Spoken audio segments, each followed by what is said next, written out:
Hello, my friend. Before this podcast episode begins, I would love for you to consider joining our community on Patreon.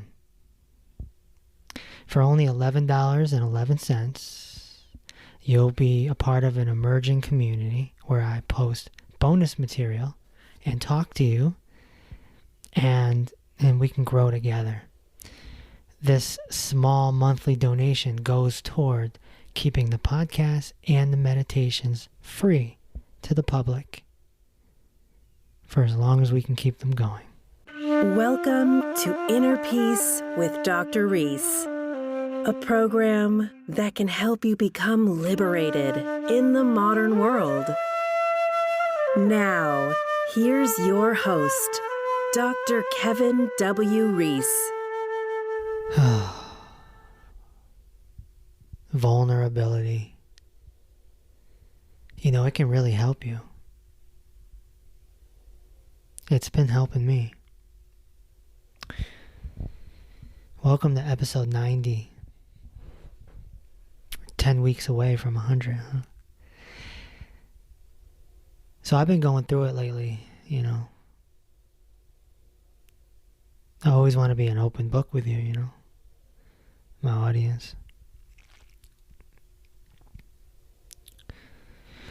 And so that makes me vulnerable. And in that vulnerability, a lot of progress can happen. You know, a great example of that is Iron Mike Tyson, right? The baddest man on the planet. Have you seen his interviews or his podcasts in the last few years?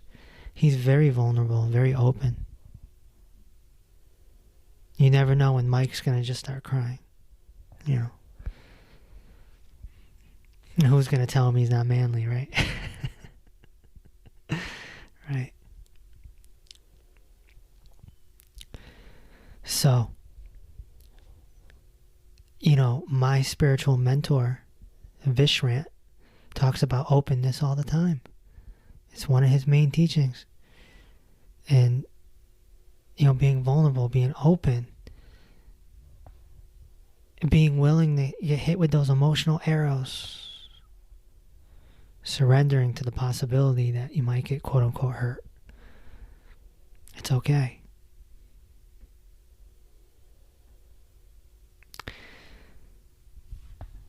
So for me,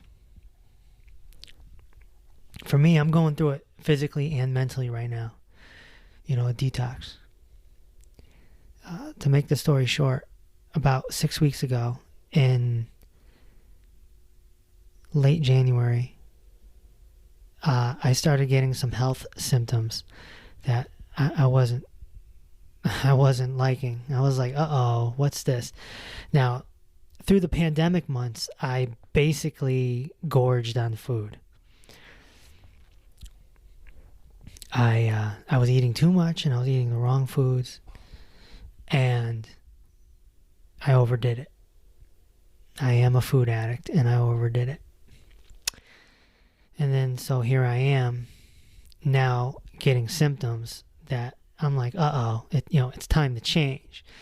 And if you know me, I'm a huge advocate of juice fasting or feasting, which is sometimes called a solid food vacation. And I've been doing those on and off for almost 10 years. So this has been my pattern. Gorge myself, then do that, and then fall back. But, I feel mature enough to not do that now because of mindfulness. But I got to get back to normal first before I can even give that a shot. So naturally, I got on the fruits and vegetables. I said, all right, I'm going to wean myself off all this food. I'm going to get off this table salt and all this high-fat crap. And in doing that, of course, what happens is the body starts to clean. It starts to cleanse. And when the bad stuff comes out, weird things start happening, and it can get scary. I used to tell clients, healing hurts. Healing hurts. And so it's been a wild 6 weeks. All sorts of symptoms, and some days I feel great, and some days I don't. The last few days have been not so great.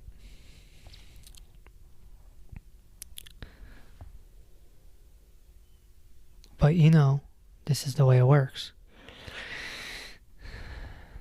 As I work further and further into getting on juice, getting on the solid food vacation, because that's where the magic's going to happen, but I got to get there first. So for me, if you listen to this podcast, you know I'm a peaceful, calm guy. But don't put me on a pedestal. I have my own stuff that I work through. And I'm the type of guy who doesn't get anxiety often. But I have some trigger points. And you probably do too. You just have to become self-aware and know what your trigger points are. So I'm going to tell you what my trigger points are. Okay? My first trigger point is finances. Okay? I'll just come out and tell you, I've never made any money. I'm just not good at it. My whole life, people thought I was rich because I was on the radio and I had a record label, and then later on I became like a pretty known health doctor and this, that, and the other, but I've always been an entrepreneur for the most part, and I just never made good money. Not enough to go buy a house and,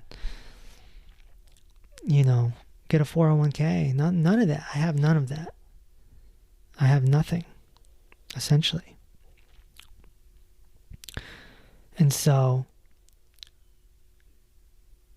that can be a form of stress every now and again, because the mind likes to project to the future. So it's like, well, if I don't have any money now, what are you going to do when you get into your 60s? Right? The mind will jump 20 years, right? What are you going to do? So that doesn't bring me anxiety. Anxiety is just a little stressful. But that's one of my trigger points. The most I've ever made was $40,000 a year, which is considered entry level now, isn't it? And that's when I was the director of the Connecticut School of Broadcasting. It's pretty underpaid for a director, isn't it? But that's show business for you, That's show business for you. So, yeah. I just never made enough money. Thank goodness for my parents. Thank goodness for my parents. They've bailed me out so many damn times.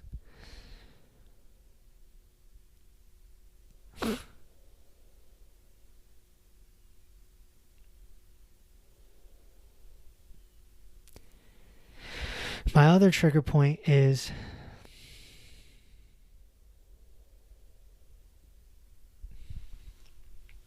natural disasters. Even though I'm a prepper and I'm always prepared for stuff. I mean, you should see my basement.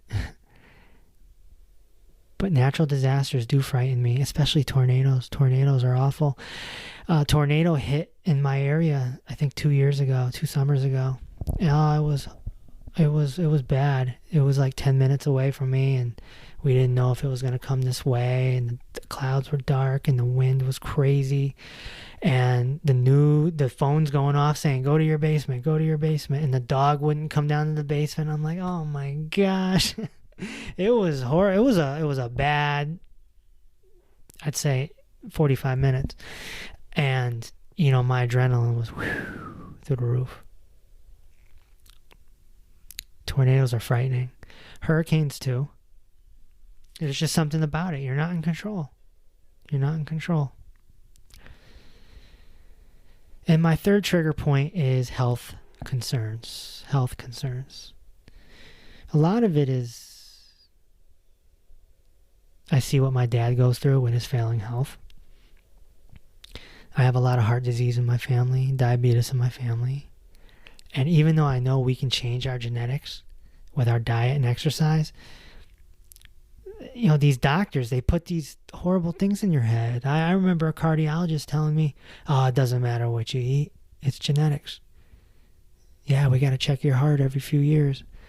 What? What kind of thing is that to say? These things stick in our heads, So health challenges are scary to me because I don't want to end up like my dad. And then there's the quote unquote embarrassment of being a health doctor. Now I gotta live up to it, right? No. So, yeah, when you detox, you go through symptoms and it gets scary. And that's one of my trigger points, is health concerns. You know, if I feel something funny in the left side of my chest or in my left arm, you know, it can get a little scary. Even though you have your heart checked and they're like, oh, your heart's fine. It's just cleansing. It's just things moving, toxic things moving through your body. And I used to tell clients, healing hurts. Healing hurts. It can get scary, for sure. So I've been vulnerable these last 6 weeks, very vulnerable. And, yeah. So in this vulnerability, I've been opening and softening to my parents a lot more.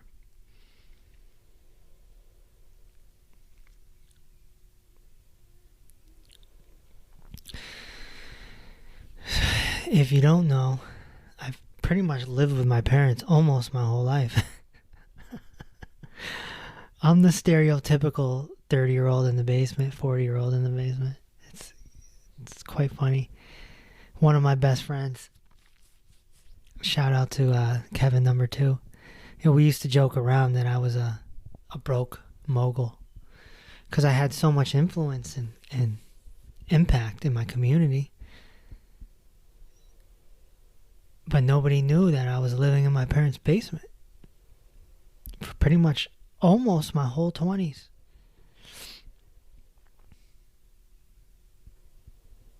I got out of college at 21 years old and immediately got on the radio. Got a job at ESPN for a little bit. I started a record label. I was doing some cool things, right? Impressive things. And they weren't fly by night. Like, they progressed and everyone around me could see it grow. I mean, my record label, I mean, we started out, you know, performing at bars and ended up on big stages with big crowds. My radio career grew and grew. But I didn't make enough money to live on my own. And my parents, you know, they let me live in their house. It's a big house. You know, it's a three bedroom, 3-bath, what a nice basement in the suburbs, you know. It's not a mansion by any means, but it's a nice house. And I'm an only child, so they saw me doing good things, never lazy, always a hard worker. So what are they going to do? Kick me out? Right? They don't have the heart to do that. They would tell me, hey, you should get a job, make money, get a job, make money. You can still work on your dreams. But in my mind, I couldn't. I couldn't do it. I never wanted to handle the pressure of a regular job and then following my dreams. I thought my life's purpose was my dreams.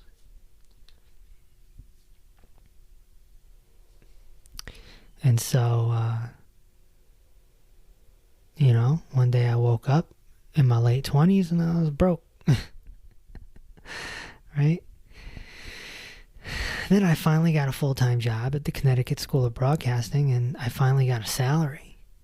My first salary was $30,000 a year with benefits. Super entry level, right? But I got my own apartment. I went out and got my own apartment. I didn't have to, but I did. I could have stayed with my parents and saved money, but I decided I needed the experience to go live on my own, and I did for 3 years. Worked my way up at the Connecticut School of Broadcasting, but eventually they closed down, unfortunately. That's another story for another day. And I lost my job. And eventually got brought back, and then 6 months later fired. The bottom line is I ended up on unemployment and food stamps. And all while I was on the radio, being K-Dub from Hot 93.7. And nobody knows what happens behind the scenes. They just think you're some rock star that's rich.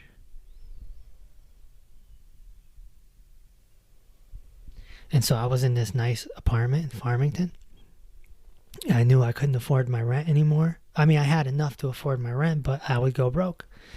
So I had to make a decision. What do you do? Do you stay and go broke, or do you break your lease? I decided to stay and go broke because my dad taught me to never screw up your credit. You never know when you need credit. So that's what I did. At the end of my lease, I moved back in with mom and dad at 31 years old. Not easy. Not easy at all.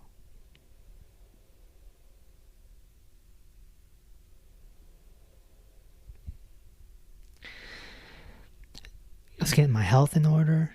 I was going to school to become a health consultant, and I was going to build my own business, and I was on the verge of quitting radio and blah, blah, blah, and I was living in my parents' basement. Again, just like I did from 21 to 28. You know? And then the same thing happened. The exact same thing happened in my 30s. It happened in most of my 20s. I was doing things that were impressive, never lazy. And my parents every now and again would say, well, maybe you should go get a job. Maybe you should go get a job. But at the end of the day, I didn't. And, they helped me out in hopes that, my career would blossom, etc. But even though I'm doing cool things that are impressive and I'm helping people, you've seen my testimonials on all the people I've helped, but I never made a lot of money, ever. Never made enough money to go get my own place. Too unstable. And so they held me down. They held me down. And I am so grateful for that.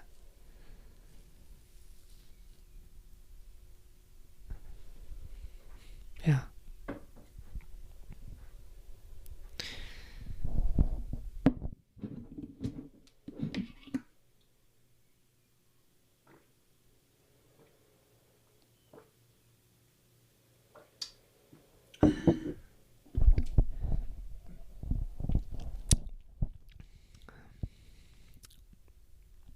Swig of juice.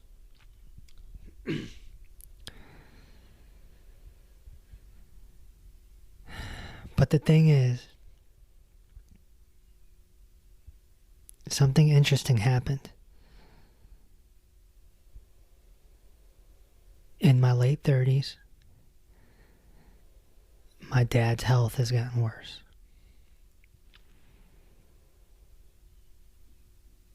He's a tradesman, so he's got that tradesman ego. It works with his hands, takes care of the house, but he can't anymore. So it switched. It went from me needing them to them needing me. And now I have to hold them down like they've held me down. It's reversed.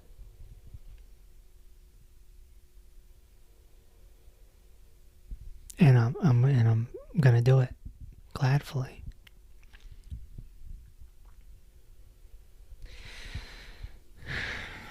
The interesting thing is, as much as they've held me down these last 20 years,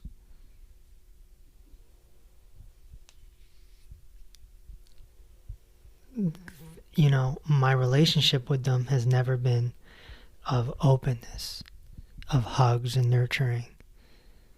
We just weren't that type of family. We're always friendly. There's jokes and there's playfulness, but never, I love you, give me a hug, and stuff like that. It's never been open like that. I've realized that these are the two people that are down for me the most. And we're like a unit now, a tribe, you know? Why not? The Amish do it. The Hasidic Jews do it. A lot of families in Italy and Europe do it. A lot of ancient times, of course. It's just America has this view, this belief system that, a kid shouldn't live with their parents past like 25, and they look down upon it. There's stereotypes involved. And I used to be embarrassed by it. There's no doubt about it. I've said my share of white lies to women over the years. I'm not embarrassed by it anymore. Not at all.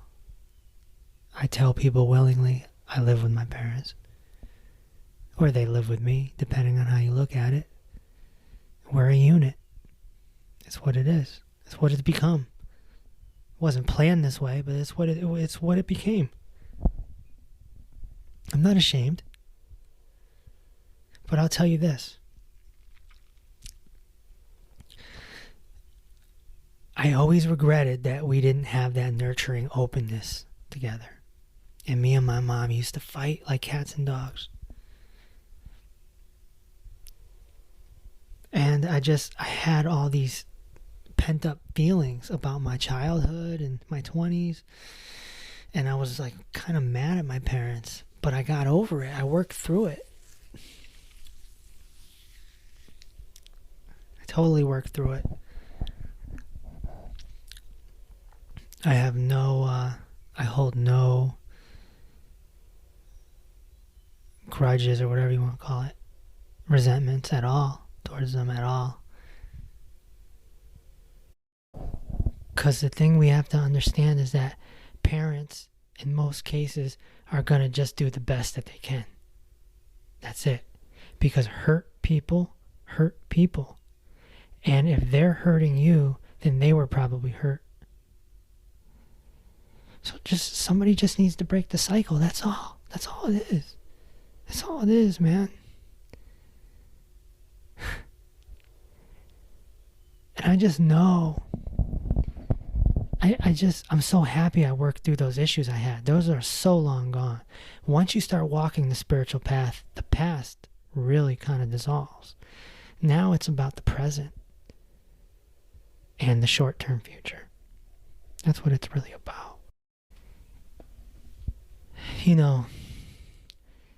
If you're into the fatalistic approach, the karma approach, that things happen for a reason approach,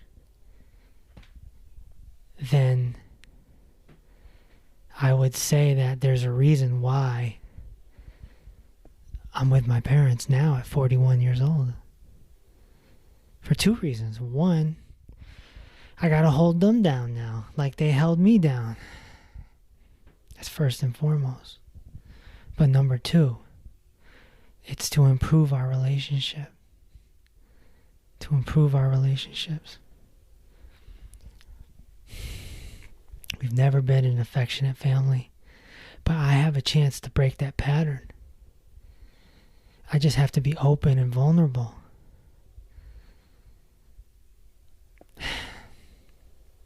Just the other day, I walked into the TV room. My dad was watching TV. I said, Dad, I know this is real random, but I wanted to tell you that I really appreciate you letting me live here. And I know that I'm really lucky. He looked shocked. He just said, you're welcome. And I walked away.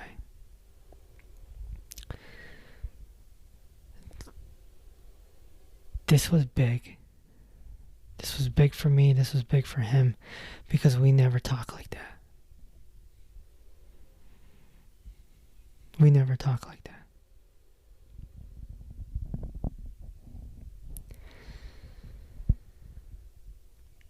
I tell my mom, I say, Mom, I appreciate you and everything you do. Can I have a hug? And it's, when I started doing this, it was like, are you okay? Because we're not a hugging family. But I told my mom, I said, I want a hug every day. Every day I want a hug. Now she's like, I like this habit. I like this new habit.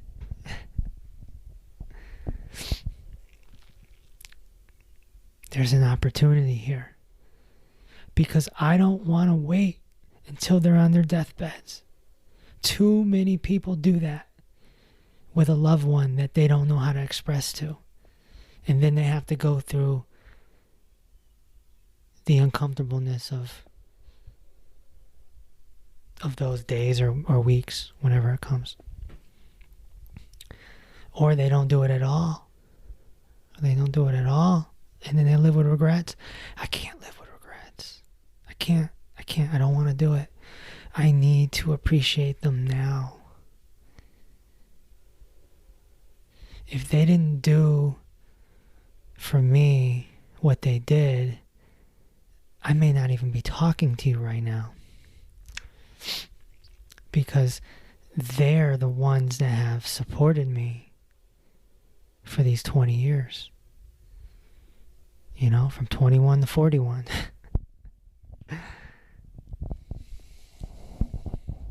Straight out of college.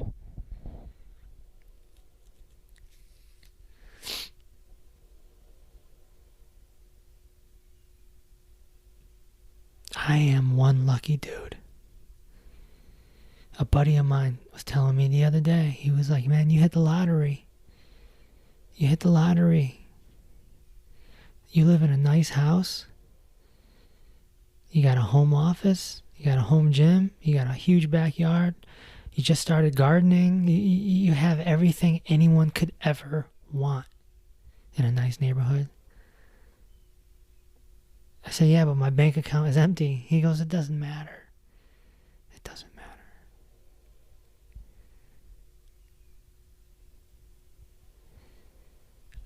I just, every day or every other day or whatever, I'm going to try to improve my relationship with my parents and show the appreciation and gratitude that they deserve.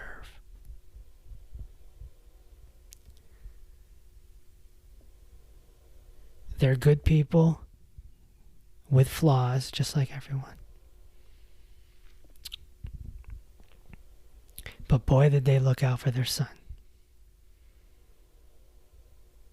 And I had the opportunity to help a bunch of people over the last 20 years. And it's indirectly because of them. It's almost like using a football analogy. It's like I'm a running back and they were my blockers. And so they cleared the way for me to get into the end zone. And now it's kind of flipped around. Now I'm their blocker so they can get into the end zone. Because they don't have a ton of time left. My dad is in poor health. Who knows? Maybe he goes another 10 years because medical technology somehow pulls it off. Maybe. But it's, you know, I'm not going to predict it. But in the scope of things, there's not a lot of time left.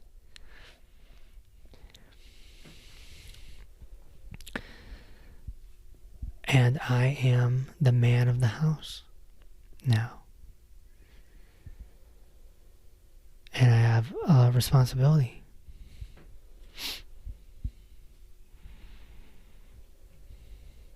And I'm not afraid to tell anyone that.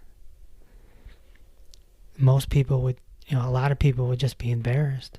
But I'm not. Because every situation is relative to the person. This is my journey. This is my path. It's not yours. For whatever reason, I was meant to be broke. For whatever reason, I was meant to stay with my parents for so long. And for whatever reason, they were meant to keep me doing what I'm doing over these last 20 years. Radio, television, music, teaching, becoming a holistic doctor, podcasting, helping people turn their health around, The list goes on and on.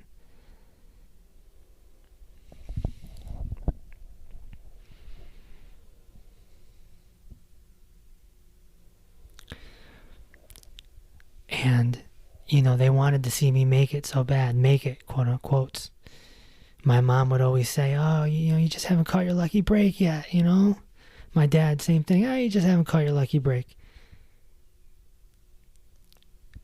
Okay, career-wise, no. But life-wise, I did catch my lucky break. This is the funny part about it. I did catch my lucky break. My lucky break is them. It's them. They are the lucky break. I am a lucky son of a gun. Not many people can stand up and say at 41 years old that they have lived their dreams. I've already lived my dreams. It's over, essentially. I did the radio. I did TV. I did music. I became a doc. I already did it. What else is there to do?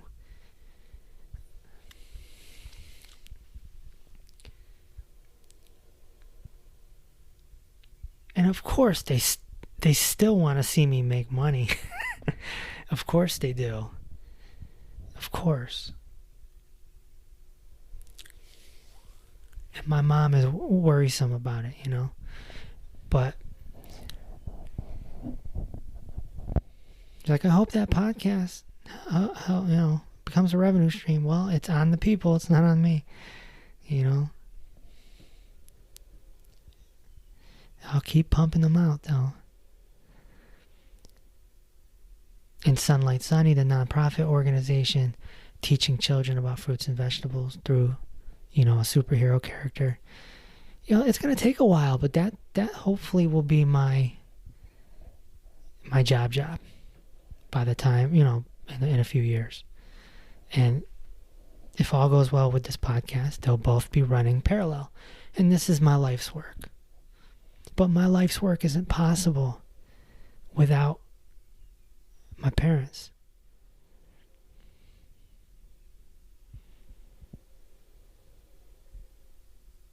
And I hope that one day they see that too.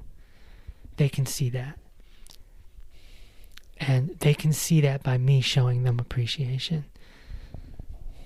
Like I did to my dad the other day. That was a huge breakthrough.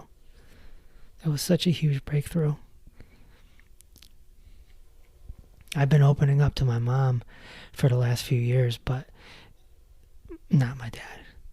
That was probably the first time. And it won't be the last time. It's never too late. It's never too late to express yourself and do what you got to do to break those patterns.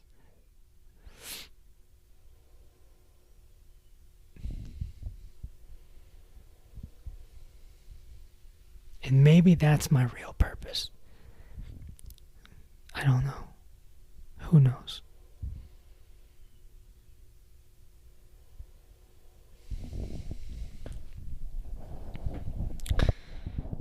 But when I get Sunlight Sunny off the ground and we start changing America and getting children into fruits and vegetables and gardening and all that, my parents will be a huge factor in that success.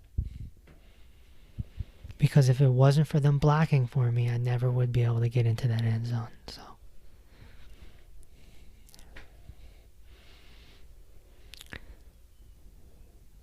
I hope that this message is a catalyst for you.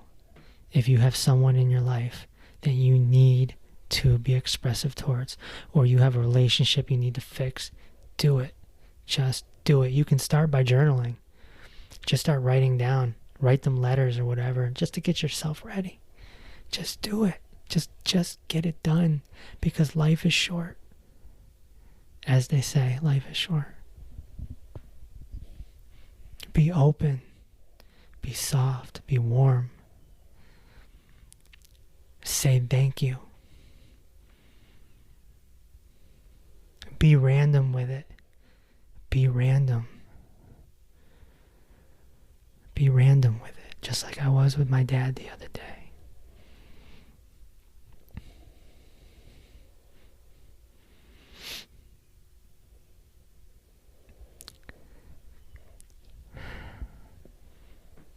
I hope this message finds you well, and I hope to continue maybe this conversation in the Patreon group.